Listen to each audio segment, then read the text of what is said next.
Le fil info. Ici Zach Langlois et voici votre fil d'actualité de l'Association des radios communautaires de l'Ouest et des Territoires. 3 Premières Nations ont maintenant un refuge d'urgence pour les enfants. Un organisme de service à l'enfant et à la famille autochtone a ouvert des refuges d'urgence dans 3 Premières Nations de la Saskatchewan pour permettre aux enfants qui doivent être placés dans une famille d'accueil de rester dans leur communauté. Ces refuges d'urgence gérés par les services à l'enfant à la famille Kahnawiyimik sont ouverts dans les Premières Nations Mosquito Grizzly Bear, Head Lean Man, Saulteaux et Sweetgrass, toutes situées dans le centre de la Saskatchewan. La directrice générale des services à l'enfant et à la famille Kahnawiyimik, Marlene Bulgar, explique qu'il n'a pas été facile pour son organisation, au cours des ans de trouver des places pour les enfants qui en ont besoin de façon urgente. Les refuges d'urgence sont ouverts en tout temps. Les enfants peuvent y rester en compagnie d'un parent jusqu'à ce qu'une famille d'accueil soit trouvée. Marlene Bulgar précise que cela permettra de ne pas séparer des frères et sœurs comme cela devait trop souvent se produire auparavant. Les refuges seront aussi utiles quand des situations d'urgence se produisent la nuit, puisqu'ils permettront d'y amener les enfants et de les y garder jusqu'au matin, au moment où ils pourront être récupérés par un membre de la famille. Les refuges ont aussi un espace pour les situations de violence familiale où un maximum de 5 enfants et un parent peuvent être logés. Marlene Bulgar mentionne que jusque-là, il fallait retirer les enfants des familles en situation de violence domestique parce qu'il n'y avait pas d'autre solution pour leur sécurité. Dans les cas de parents toxicomanes, les refuges d'urgence permettront aux services à l'enfant et à la famille de travailler avec ces derniers pour s'attaquer à ce problème et d'accueillir les enfants dont les parents doivent suivre des traitements.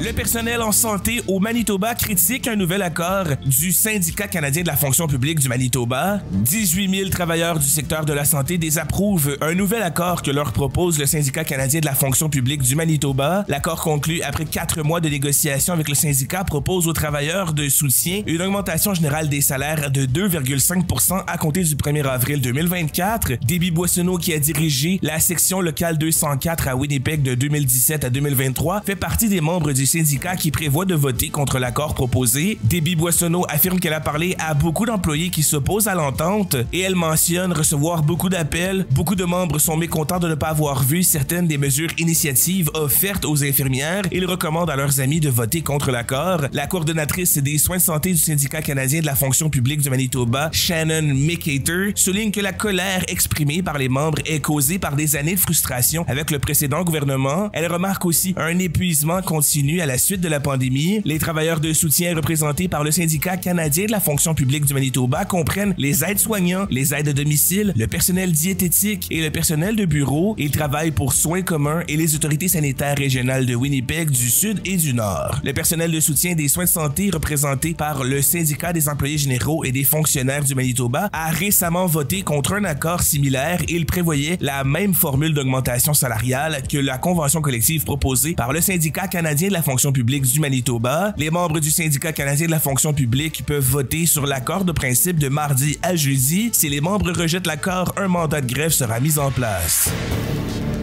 Le conseil municipal de Jasper s'est réuni et a pris des mesures pour les sinistrés. Le conseil municipal de Jasper s'est réuni de façon virtuelle près d'un mois après l'incendie qui a détruit une partie de la localité. Afin d'aider les sinistrés, le règlement concernant l'utilisation et le stationnement des véhicules récréatifs a notamment été modifié. Certaines des décisions prises par les conseillers municipaux concernent le fonctionnement normal de la municipalité, tandis que d'autres sont liées à l'incendie et à ses conséquences. L'une d'elles était particulièrement attendue. Elle concerne les règles de stationnement et d'utilisation des véhicules récréatifs. Celles-ci seront assouplies au moins jusqu'au 15 septembre pour les résidents qui souhaiteraient revenir à Jasper et les utiliser pour s'y loger temporairement. Ainsi, les véhicules récréatifs et les caravanes pourront être stationnés dans les rues devant l'habitation d'un résident et ce pendant plus de 72 heures. De plus, il n'est pas obligatoire d'attacher la caravane à un véhicule lorsque celle-ci est stationnée dans la rue. Toutefois, les habitants sont encouragés à les stationner dans des entrées d'habitation lorsque c'est possible. Le stationnement des caravanes ou d'autres véhicules récréatifs sera toujours interdit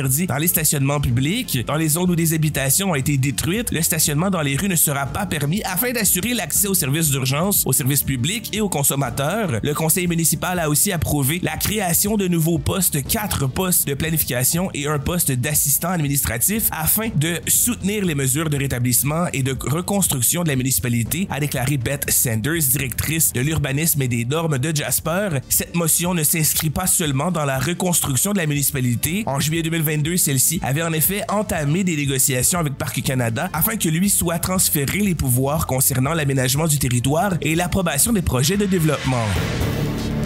Des producteurs de fruits de l'Okanagan manifestent pour la réouverture de BC Tree Fruits. Des dizaines de producteurs de fruits de l'Okanagan se sont réunis mardi pour demander la réouverture de la coopérative BC Tree Fruits. Celle-ci a fermé le mois dernier et comptait environ 200 membres le long de la route 97 très fréquentée à l'entrée du pont reliant Kelowna Ouest à Kelowna. Des groupes de personnes tiennent dans leurs mains des pancartes « Sauver BC Tree Fruits, mauvaise décision » ou encore « Demander au gouvernement d'agir pour sauver notre coopérative » peut-on notamment lire sur les pancartes. Pour remplacer ces opérations, BC Tree Fruits a dit à ses membres de se tourner vers des établissements privés. Armjit Lally est un ancien membre du conseil d'administration de BC Tree Fruits. Même si le producteur est très critique concernant la gestion passée de la coopérative, il souhaite sa réouverture. Le 12 août, la coopérative a fait savoir qu'elle avait demandé la protection contre ses créanciers devant la Cour suprême de la Colombie-Britannique. Dans un communiqué transmis mardi, le ministère provincial de l'Agriculture dit travailler à mettre en relation des établissements de conditionnement et revente et des producteurs de fruits et que la majorité des 200 membres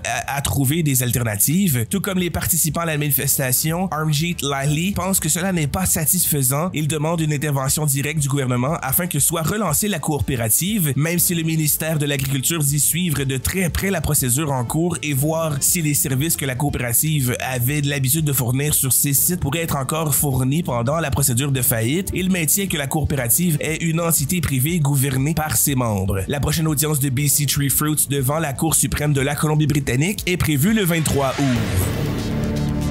Un incendie de forêt situé près de la route 1 à la frontière entre le territoire du Nord-Ouest et l'Alberta a causé d'importants dégâts détruisant 7 chalets selon les informations fournies par l'agence Feu Territoire du Nord-Ouest. Cet incendie qui a ravagé plus de 42 800 hectares est actif depuis le mois de mai et demeure toujours incontrôlé. Dana Bowen, agente de la communication pour Feu Territoire du Nord-Ouest, a indiqué que tous les propriétaires des chalets affectés ont été informés de la situation. Parmi eux, Robert Lamalisse, qui a récemment rénové son chalet utilisé pour la chasse et le trapage, a été particulièrement touché par cette tragédie. Bien que les dernières 48 heures n'aient pas vu de nouveaux départs de feu, les conditions météorologiques sont restées chaudes et sèches sur la majeure partie du territoire, accentuant le risque de propagation des incendies. Selon Dana Bowen, des conditions météorologiques défavorables pour la lutte contre les incendies sont prévues dans les 2 jours à venir, ce qui pourrait compliquer les opérations en cours. Actuellement, entre 30 et 40 équipes de pompiers sont mobilisées sur le terrain pour tenter de maîtriser les flammes. À ce jour, 93 incendies sont actifs dans les territoires du Nord-Ouest. Parmi eux, le feu VQ10, situé à environ 35 km au sud-ouest de D-Line, ne représente pas une menace immédiate pour la communauté, bien que des rafales de vent venant du sud pourraient favoriser sa progression vers le nord. Des mesures de protection des structures ont été mises en place dans les zones à risque, notamment autour de D-Line. Un autre incendie se trouve environ 34 km à l'ouest de Kakiza, tandis qu'un autre brûle à 23 km à l'ouest de Witwiti. Enfin, un incendie est signalé à 20 km au sud de Wrigley, à l'ouest du fleuve Mackenzie. Les équipes sur place redoublent d'efforts pour contenir ces feux et protéger les communautés environnantes.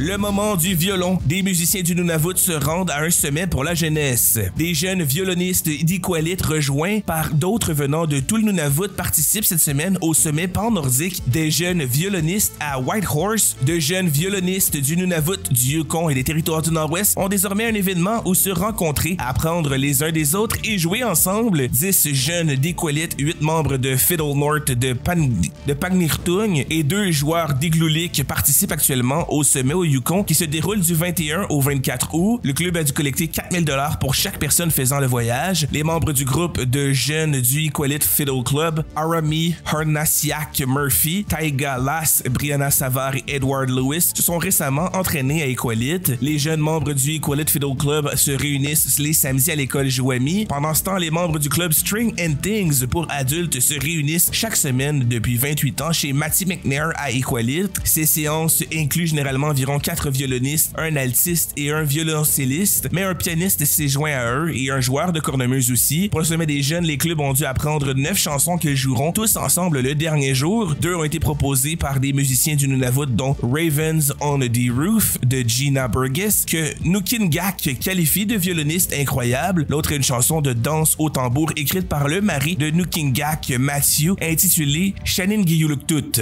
ou How Strong They Were. Le fil sportif. Un joueur des Riders est le premier à porter le Guardian Caps dans une rencontre professionnelle. Le couvre-casque gardien aurait permis de réduire de plus de 40% le nombre de commotions cérébrales pendant la période des camps d'entraînement selon la Ligue canadienne de football. Le porteur de ballon des Rough Riders de la Saskatchewan, Thomas Bertrand Hudon, est devenu dans la rencontre contre les Alouettes de Montréal du 16 août le premier joueur à porter le couvre-casque Guardian dans un match officiel. Un tournoi accueille les Olympiennes canadiennes de basketball 3 contre 3 à Saskatoon. L'équipe féminine canadienne de basketball à 3 contre 3 qui s'est illustrée cet été à Paris est devenue la grande attraction à un tournoi présenté comme une sorte de mini-olympiade des Jeux urbains à Saskatoon. Plus de 50 équipes locales, nationales, internationales s'affrontent dans le cadre des Urban Games qui présentent plusieurs disciplines sportives. Une des joueuses de l'équipe féminine canadienne de basketball à 3 contre 3, Paige Corzin, originaire de Humboldt en Saskatchewan, effectuait un retour à la maison après les Jeux olympiques de Paris sous les ovations du public.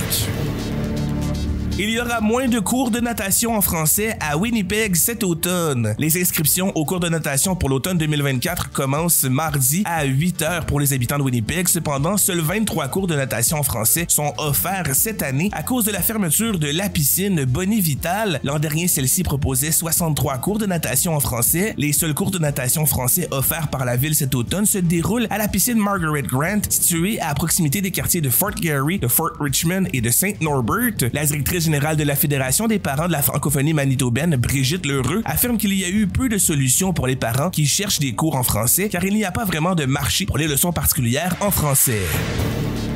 Larry Thompson devient propriétaire des Elks d'Edmonton. L'homme d'affaires Larry Thompson prend officiellement les rênes de l'équipe de football professionnel d'Edmonton, les Elks. La nouvelle a été annoncée jeudi dernier au stade du Commonwealth de la capitale albertaine. Avant de mettre la main sur l'équipe, l'investisseur a été à la tête d'une entreprise de construction pendant 40 ans, le Thompson Construction Group, qu'il a vendu en 2023. Jusqu'à tout récemment, le club appartenait à un consortium communautaire qui assurait sa gouverne depuis plus de 75 ans. Il s'agissait de l'une des 3 seules équipes de la Ligue canadienne de football à être de propriété publique aux côtés des Blue Bombers de Winnipeg et des Rough Riders de la Saskatchewan. L'homme d'affaires n'a pas voulu fournir des renseignements quant au coût de l'investissement que représente le rachat de l'équipe.